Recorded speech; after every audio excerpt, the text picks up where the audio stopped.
Hello friends, welcome to our channel. দেখো, আজকে আমি যে টপিকটা নিয়ে কথা বলতে যাচ্ছি, টপিকটা হচ্ছে ফিনান্সিয়াল ইঞ্জিনিয়ারিং।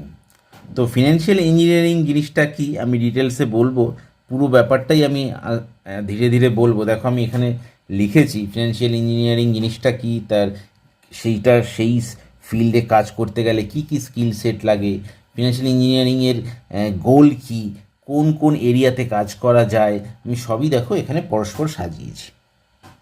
তো তোমরা জানো যে আমি যেভাবে আগে একটা ভিডিওতে দিয়েছিলাম আর্টিফিশিয়াল ইন্টেলিজেন্সের উপর আমি একটা ভিডিও করেছিলাম। তো এখানে কিন্তু এই যে সেক্টরটা নিয়ে আমি এখন কথা বলছি ফিনান্সিয়াল ইঞ্জিনিয়ারিং, এখানে কিন্তু আর্টিফিশিয়াল ইন্টেলিজেন্সের পুরোপুরি অ্যাপ্লিকেশন এখানে আছে। তো সেটা আমি একটা আলাদা ভিডিওতে দিয়েছিলাম, আমি জাস্ট রেফারেন্স হিসেবে বললাম। তো আমি এবার মূল টপিকে চলে যাই, এবং প্লিজ তোমরা ভিডিওটা কিন্তু লাস্ট অবধি শুনবে, তাহলে কিন্তু তোমরা ফিনান্সিয়াল ইঞ্জিনিয়ারিংয়ের আমি যে টপিকে কথা বলছি সেটা তোমরা বুঝতে পারবে। তোমাদের যা যা কোয়েশ্চেন আছে তোমরা তার উত্তর হোপফুলি পেয়ে যাবে। তো ফার্স্ট আমি যা দেখো, এখানে আমি একটা ড্রয়িং করেছি, আমি যেভাবে করে থাকি আর কি, সমস্ত টপিকটাই একটা সহজ ড্রয়িং করে বোঝানোর চেষ্টা করেছি। আমি ইনিশিয়ালি যেটা দেখাতে চাইছি সেটা একটু এখানে আমি বলি। ফিনান্সিয়াল ইঞ্জিনিয়ারিংয়ের দেখো চারটে ফিল্ড আছে: finance, mathematics, statistics and computer science. তো এই চারটে ফিল্ডের নলেজ নিয়েই কিন্তু ফিনান্সিয়াল ইঞ্জিনিয়ারিংয়ের মাল্টিডিসিপ্লিনারি ফিল্ডে কাজ করা যাবে। তো এই ফিনান্সিয়াল ইঞ্জিনিয়ারিং ফিল্ডে কাজ করতে হলে চারটে ডিসিপ্লিনারি নলেজ লাগবে। এই চারটে ডিসিপ্লিনের নলেজের মধ্যে দেখো, ফিন্যান্স মানে যারা সায়েন্স ব্যাকগ্রাউন্ডের আছো তারা ম্যাথামেটিক্স, স্ট্যাটিস্টিক্স, কম্পিউটার সায়েন্স এই তিনটেরই মোটামুটি একটা তাদের নলেজ থাকে, তাদের শুধু ফিন্যান্সটা শিখে নিলেই হবে। কিন্তু যারা কমার্স ব্যাকগ্রাউন্ডের আছো মানে ফিন্যান্সের, তাদের কিন্তু additionally mathematics, statistics, computer science তিনটে শিখতে হবে। তো যেটাই যে ফিল্ডেই থাকো না কেন, তাদের কিন্তু প্রত্যেককেই এই চারটে ফিল্ডেরই একদম স্ট্রং নলেজ লাগবে, তবেই কিন্তু ফিনান্সিয়াল ইঞ্জিনিয়ারিংয়ে কাজ করা যাবে। তো আমি এবার আমার আলোচনাটা পরের লেভেলে নিয়ে যাই। তো ধরে নিচ্ছি তোমাদের এই চারটে ফিল্ডেরই নলেজ আছে, তাহলে এবার ফিনান্সিয়াল ইঞ্জিনিয়ারিংয়ের কাজটা কি? ফিনান্সিয়াল ইঞ্জিনিয়ারিংয়ের কাজটা হচ্ছে design, analyse, create financial product to meet the need of investors, traders, financial institutions for minimising risk and maximisation of return. দেখো, আমি গোলটা লিখেছি যে ফিনান্সিয়াল ইঞ্জিনিয়ারিং সেক্টরটার আসল উদ্দেশ্যটা কি। আসল উদ্দেশ্য হচ্ছে এমনভাবে ফিনান্সিয়াল প্রোডাক্ট তৈরি করা, ডিজাইন করে নিউ ইনোভেটিভ ডিজাইন এবং অ্যানালিসিসের মাধ্যমে, এবং সেখানে অবশ্যই ম্যাথামেটিক্স, স্ট্যাটিস্টিক্স অ্যান্ড কম্পিউটার সায়েন্সের অ্যাপ্লিকেশান আছে। তো সেইগুলো করে নিয়ে এমনভাবে ফিনান্সিয়াল প্রোডাক্ট আর সলিউশন তৈরি করা যাতে কিনা ইনভেস্টার, ট্রেডার, ফিনান্সিয়াল ইনস্টিটিউশনস, যত রিলেটেড পার্টি আছে সবার স্বার্থ রক্ষা হয় এবং আলটিমেটলি সবার গোল অ্যাচিভ হয়, সেটা হচ্ছে minimising risk and maximisation of return. তো এই গোল ফিনান্সিয়াল ইঞ্জিনিয়ারিং কিন্তু সবসময় মাথায় রেখে চলে। এবার আমি যেটা বলতে চাইছি যে ফিনান্সিয়াল ইঞ্জিনিয়ারিং সেক্টরে কাজ করতে হলে কোনো প্রফেশনালকে কী কী স্কিল সেট নিয়ে এগোতে হবে। সর্বপ্রথম যেটা লাগবে তাকে হতে হবে strong in mathematics and statistics.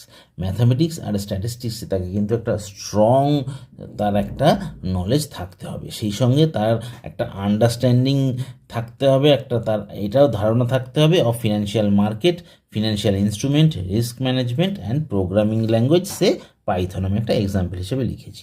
তাহলে শুধু ম্যাথামেটিক্স আর স্ট্যাটিস্টিক্সের স্ট্রং নলেজ থাকলেই হবে না, তার কিন্তু financial market, financial instrument, risk management এবং প্রোগ্রামিং ল্যাঙ্গুয়েজেরও নলেজ থাকতে হবে। এবং থার্ডলি যেটা থাকতে হবে, that is good communication skill. তো গুড কমিউনিকেশন স্কিল থাকবে কী জন্য? তাকে ইনভেস্টারদের সঙ্গে, স্টেক হোল্ডারদের সঙ্গে, কলিগদের সঙ্গে, সবার সঙ্গে কিন্তু গুড কমিউনিকেশন রাখতে হবে, তাদের কথা বুঝতে হবে, তাদেরকে বোঝাতে হবে। তো এই তিনটে স্কিল সেট থাকলে এবং চারটে এই ডিসিপ্লিনের নলেজ থাকলে তবেই কিন্তু ফিনান্সিয়াল ইঞ্জিনিয়ারিং সেক্টরে একজন প্রফেশনাল সাকসেসফুল হতে পারে। আদারওয়াইজ কিন্তু এটা কোনোটাতে যদি একটু ঘাটতি থাকে তাহলে কিন্তু তার কিন্তু এই ফিল্ডটা অ্যাভয়েড করাই ভালো। কেননা এই ফিল্ডে কিন্তু কোনো কম্প্রোমাইজের জায়গা নেই, এটাতে তাকে খুব শার্প হতে হবে, স্মার্ট হতে হবে এবং চারটে ফিল্ডেরই কিন্তু স্ট্রং নলেজ থাকতে হবে। এবং আবার বলছি, এই পুরো ফিল্ডটাই কিন্তু এআই বেসড। আজকের দিনে এআই এর কিন্তু ভালো অ্যাপ্লিকেশান আছে। আমার আর্টিফিশিয়াল ইন্টেলিজেন্সের ভিডিওতে আমি এটা উল্লেখ করেছিলাম, এখানেও রেফারেন্স হিসেবে বললাম। তো ফিনান্সিয়াল ইঞ্জিনিয়ারিং কাজটা কোথায় করে, তার স্কোপ বা এরিয়া অফ অপারেশন কী সেটা দেখো আমি এখানে লিখেছি। ডেরিভেটিভ মার্কেটে ফিউচার অপশনে কাজ করে, রিস্ক ম্যানেজমেন্টে কাজ করে এবং algorithm trading and portfolio optimisation. তো ট্রেডিং এবং পোর্টফোলিও বানানোর ক্ষেত্রেও কিন্তু এই পুরো ব্যাপারটা ফিনান্সিয়াল ইঞ্জিনিয়ারিংটা কিন্তু ব্যাকএন্ডে কাজ করে চলে। এখানে দেখো আমি আরেকটা, যেহেতু খুব রিকোয়ার্ড একটা পয়েন্ট বলে আমার মনে হয়েছে, তাই আমি এখানে সবার শেষে একটা ফাইনাল নোট হিসাবে লিখেছি। দেখো তোমরা অনেক কলেজ এবং ইউনিভার্সিটিতে quantitative finance and financial mathematics এই দুটো সাবজেক্টও কিন্তু পড়ানো হয়, এবং অনেকের ধারণা এইটা আর ফিনান্সিয়াল ইঞ্জিনিয়ারিং কি সেম জিনিস। কিন্তু আমি বলি একটা মাইনিউট ডিফারেন্স আছে, যদিও এটা একটা তর্কের বিষয়, তবুও আমি আমার অবজারভেশনটা তোমাদের সাথে শেয়ার করছি। তো financial mathematics and quantitative finance কিন্তু অনেকটা জেনারেলাইজড, কিন্তু তুলনামূলক ফিনান্সিয়াল ইঞ্জিনিয়ারিংটা কিন্তু অনেক বেশি অ্যাপ্লাইড এবং স্পেসিফিক প্রফেশন। তো এখানে কিন্তু একটা মাইনিউট ডিফারেন্স আছে। তো সে যাই হোক, সেটা অন্য ব্যাপার। মোদ্দা কথা হলো ফিনান্সিয়াল ইঞ্জিনিয়ারিং এই প্রফেশনটার জন্য কিন্তু 4টে সাবজেক্টের নলেজ নিয়েই বন্ধুরা তোমরা রেডি হও, তো তোমরা সাকসেস পাও। তোমাদের এই জাস্ট নলেজ আমি দিলাম অ্যাজ এ প্রাইমারি ভিডিও। তো সেকেন্ড আরও আমার আপকামিং যে ভিডিওস আসছে সেখানে আমি আরও ডিটেলসে নলেজ শেয়ার করব। আশা করি তোমাদের সেগুলো হেল্পফুল হবে। তো আজকে আর ভিডিওটা বড় করছি না, আমি এখানেই শেষ করলাম। তোমরা সবাই ভালো থেকো এবং প্লিজ আমার চ্যানেলটা সাবস্ক্রাইব করো। Thank you.